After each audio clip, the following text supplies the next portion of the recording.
Hello everyone. I just wanted to share the strat that I've been using to make the majority of my money because it's a very low investment and quite easy. At the moment, you'll notice vast majority of the strats that people are posting require like 30 plus div worth of idols. These ones are quite cheap, and the profit is pretty good. Uh, it depends on how you play it, whether or not that profit is more spiky or normalized. I'm a gambler, so for me it's spiky, but you know. So what we're doing is I'm just farming like 8 mod jungle valleys with breach, and basically all I'm doing is stacking as much monsters in the breach as I can fit. Now my idols are super unoptimized. You can see I don't even have the last slot unlocked because I can't be bothered to do one more map. That's how unoptimized this is. But I've made probably I've been playing this over the past, I don't know, 5 days or so. Made probably 400 div doing this. I don't have my actual numbers with me, but you know. So what's being stacked here is a bit of map mod effect. I've got the effective modifiers per modifier on all three of my Conqueror idols at 2% with the other mod that you want, which is the Eater pack size, yeah, Eater pack size mod. At if you go for a 2% effective modifiers one plus that, it's like 50C. If you do it with a 3%, it's about 3 div, so that's entirely up to you. I don't know if 1%, well, 8% total increased is worth that much of the difference. It's up to you. Well, yeah, obviously running Eater of Worlds as well. And basically, I'm just increasing the pack size of both of these as much as possible. The other way I'm doing this, all these small mods have maps which contain breaches have a chance to contain an additional breach. That's just sticking another breach in there. It's nice. But more importantly, breaches spawn increased magic monsters. In addition to the mods on this being breaches have increased monster density, and again, some more altar stuff for Eater of Worlds. This makes the breaches really, really large. You also run the Scarab of Monstrous Lineage and the Influencing Scarab of Hordes to increase the pack size of both of those things. This one double dips into the Influencing Scarab of Hordes because you get increased pack size on that, and if they roll magic, you get increased pack size again. It's just putting as many monsters in the map as possible using these strats. What else? Unique ones, Eldritch Gaze. If you're doing Eater Influence, you basically have to have this, and then Singular Focus. Now, in terms of Scarabs, obviously you can see I've got the 2 Breach Scarabs, Influencing Scarab of Horde, Scarab of Monstrous Lineage. I am running Cartography Scarabs of Corruption, and that is exclusively because I'm too lazy to buy my own 8 mods, and I want to self-sustain instead. These are not that expensive at the moment, so it doesn't really feel that bad to do it. If you want to just buy your own 8 mods, or you have a bunch of them yourself, or you have like a different map farming strategy, which is probably the more reasonable way to do this, I can't be bothered. You can replace this with whatever the hell you want. Another Breach Scarab is good. A Cartography Scarab of Risk is probably good for more map mods and map mod effect. Or a Delirium Scarab of Paranoia, is that the one? I actually don't remember. Mania, that one. It's up to you. That'll be probably better, but again, I'm too lazy and I want to self-sustain. Also, forcing on a Mirror of Delirium, because it is just a lot more monsters for free, and because of how many monsters you're killing, you're going to get 7 rewards pretty much every time, often 8, without any investment into it, and so that gives you about a third to half a simulacrum per map. Now, simulacrums aren't worth much, but it's an extra 20C every 2 maps that you get from like 2 idle mods. Plus all of the other drops you're going to get. Some of the cluster jewels are worth a lot, although you won't be getting them at 84, so they're not worth that much. And you get lots of like raw currency drops, incubators, whatever. The rest of my mods are terrible and garbage. To be completely honest, they suck. So this is really not that optimal. Like, I don't have enough of the ultimods. Like, this is such a cheap, shitty idle setup. Now, when you run these, where is the money coming from? Obviously, you're getting a lot of bubblegum drops, and obviously I'm fishing for divine altars because I'm greedy. I've not hit one yet. I've hit 2 exalt altars, which made me very sad. But the vast majority of your money comes from idle drops, which you're going to drop a lot of, and breach rings. Breach rings are the real killer right now because recombinators are a thing. Getting good grasping mails is worth so much. Currently, as of time of recording, the 50% increased global defenses mod, completely ignoring anything else on it, on an I-83 base, is about 8 div. 9 maybe, depending on time of day. And more importantly, the increased attack speed per 25 dex mod is worth, like, again, depending on time of day, 60 to 85 div. That is nuts. You're going to get about a third of a grasping mail per map, maybe up to half, out of the breach rings that you're dropping from mobs. Like, that's the main goal of this, is to get grasping mails. Now, it's up to you whether you want to sell your grasping mails, like, you want to sell your breach rings in bulk. I hate interacting with TFT, as you can probably tell by the fact that I'm too lazy to even buy 8 mods. So I don't do that. I make my own grasping mails. I've got a graveyard of them here, all of the ones that missed. You will miss a lot, but you get them so quickly. I've sold 6 increased global defenses and 2 attack speed per dex ones. Now the the idols you want to pick up are the 1x3s, these ones and these ones, and the conquerors. I ignore everything else now, but you do want to definitely pick up magic ones, because, for example, a totemic idol with the just increased pack size on maps affected by Fortune Favors the Brave at Magic, because of recombinators and because the clean bases are better for recombinating, I can sell one of those, if it rolls well, for like 10 div. It's stupid how much these are worth right now. It's always nice to hone in on the in-between part of the market, right? Like, yeah, you can do the crazy exile strats, or you can feed the people doing the crazy exile strats and make a quick buck off that. So yeah, and then I just like 3-to-1 these. I can't be bothered chucking them in dump tabs. Anything below a div is not worth me selling. Ignore my buyouts, I don't use any of them. But they were from earlier in the league. Alright, now for this you do need a relatively good build. I am just running basically every mod because my build can, aside from reduced block. But it would be better, like, the better your clear is, the better this will be. But it's not too big of a deal. This build is not perfect for breaches. This is kind of an all-rounder build. It would be a lot better if I was something that could do, full screen clears or whatever, but I don't really care. This is the build that I'm using for all content.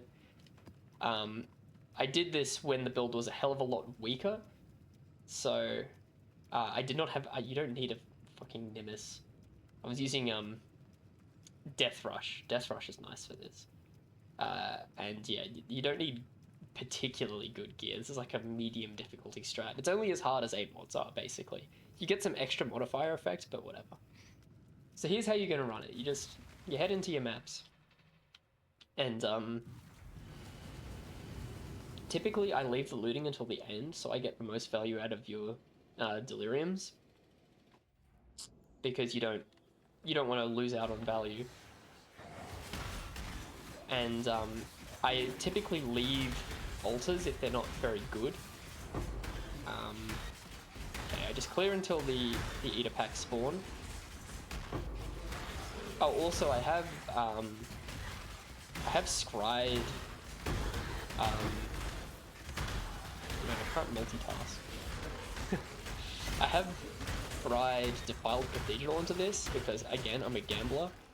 It would be a lot better if you scried Mesa so you can get fortunate cards, but I didn't. And of course, I haven't got a single apothecary drop. Like, why would I? But again, it's the potential that's there. Make sure I don't miss a pack there. They like spawning in that little corner. This doesn't really matter. I should also probably remove the 1x1 and 1x2 idols from my filter. Oh yeah, you also, if you're using the never sync uber strict filter, you'll want to change the rules so that you can see breach ring at I-83 or higher, because that's where a serious chunk of the money here is coming from, is breach rings. They're very, very strong. I take that one because again, it's nice getting a divine gift card. So yeah, as you can see, my build is not the fastest at clearing breaches, because it's an all-rounder and a bosser, almost. But it's not bad. I've got lots of explosions from Costa Jewels. Megalomaniacs in particular. I'll link the PoB in the description because... Actually, I don't know if I'm actually allowed to put links in my description yet. But yeah, as you can see, lots of kills. The other good thing about this strat is that you get, because of the sheer quantity of monsters, you actually get a lot of XP from it. I'm currently level 98, I'm getting about 5% of my XP bar per map. For a non-dedicated XP strat, that's pretty good. I do die every now and then to my own hubris, mostly. Picking too many altar mods or whatever, so if you just keep some Omens of Amelioration on you, you'll be fine. Most of my levels have come from doing this. It's also nice and fun. Lots of explosions, lots of mobs. Kill a bunch of guys, like, you know. Oh, what's that? A divine. Yeah. You do get a lot of raw divine drops because, again, just sheer quantity of monsters.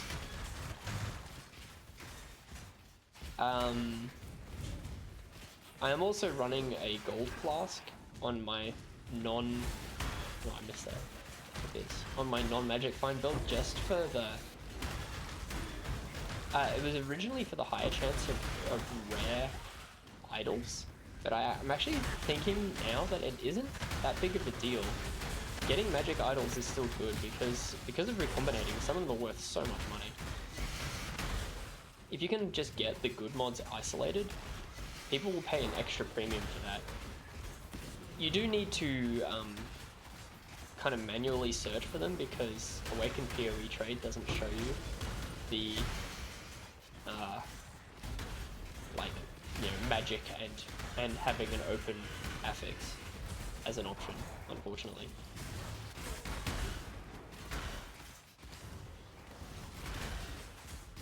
I think I glossed over it before. The reason I'm leaving altars for the run back is just in case I get a late divine altar.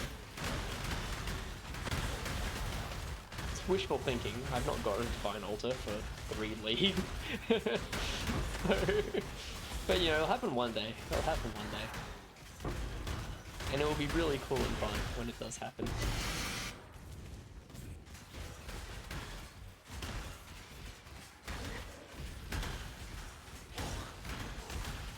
The other reason why I do think it's generally better to do Eater altars over Exarch is because while Eater stuff is generally worse, it comes with the upside of making it easier to get good idols. Because the pack size mod for Exarch is on the small idols, the minor ones, which means you're now looking for 3 specific mods on those, which makes it kind of hard to purchase. Whereas you don't care about any of the breach mods on Conqueror idols, so getting the pack size, in addition to modifier effect, is very cheap, all things considered.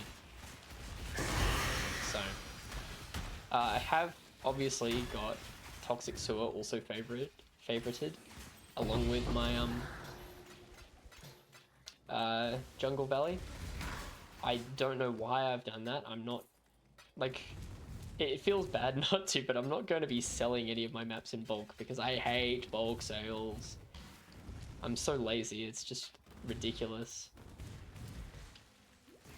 And so yeah, after you clear the map, you run back through, you pick up all your breach rings, you ignore your 1x2s, I'm can't be bothered doing Elva right now because I'm trying to keep this at least somewhat short.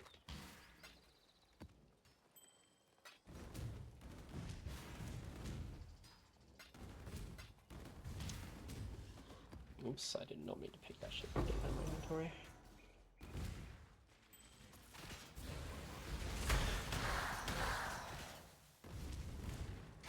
I'm going to also ignore Cassia here because for the sake of time, but I would probably full clear this in my own time.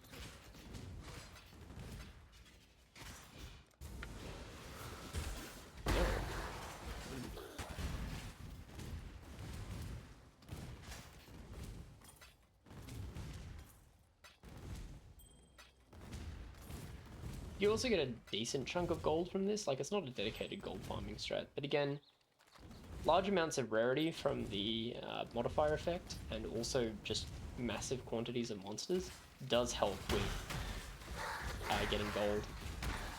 But no, I wouldn't call it a dedicated gold strat or anything. It's not, you know, the best in the world for it.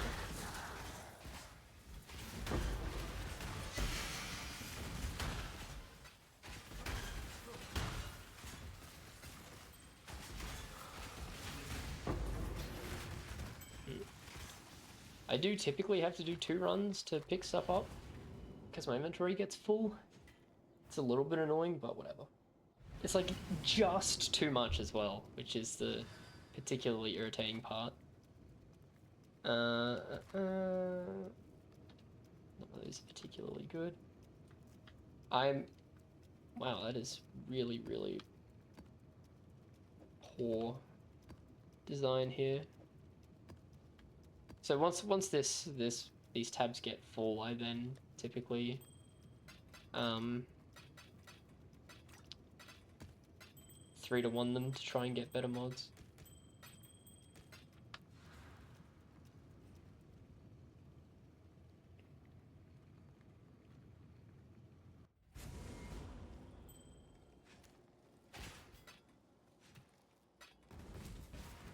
Yeah, it's like it's so close to being able to be done in one inventory. So that was actually a pretty low amount of idols. Normally I get maybe 3 more than that of the size that I'm looking for. So, but your mileage may vary. It's RNG at the end of the day. Yeah, there you go. That's what a typical map looks like. It's 5 columns of these are enough to fill a full inventory. So once you get that, you know, I vendor them because I don't want to bulk sell, and it's fun to gamble. All right, I think that's it. This has been pretty profitable and quite fun as well. It's nice to, you know, you don't have to do any huge amounts of prep. You just turn your brain off and blast some maps. And it corners a bit of a niche in the market to make money off the very rich people, which is always nice. And yeah, let me know if I've missed anything in the comments. Yeah, thanks.